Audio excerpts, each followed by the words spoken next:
If you are an in-state student going to a public 4-year college, you are still paying on average over $25,000 a year. That is a 6-figure education for 4 years. You might live down the fucking street and you are paying over $100K.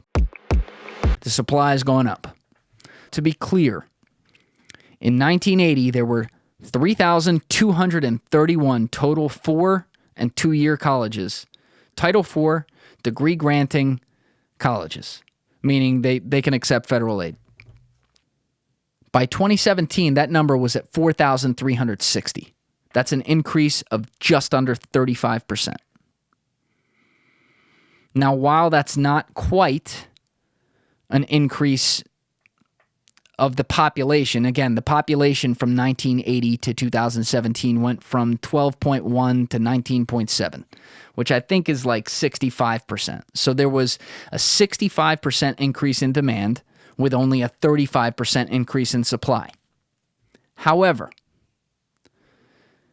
there also have been colleges closing prior to 2017. We peaked at over 4,700 colleges in 2012-2013.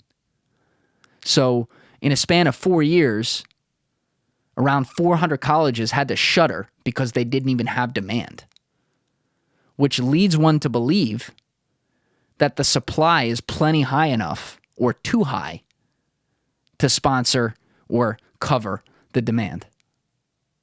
And yet, in this time period, demand up 65%, just raw numbers by population on campuses, and supply up 35%, just raw numbers by population of total colleges.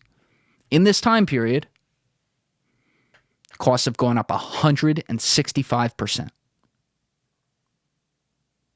To put that into context, if you are an in-state student going to a public 4-year college, you are still paying on average over $25,000 a year. That is a 6-figure education for 4 years. You might live down the fucking street and you are paying over $100K. This is according to a link I'll provide, valuepenguin.com. It's got a bunch of backslashes too, but it goes through public 2 years, public 4 years in-state, public 4 years out-of-state, and private 4-year.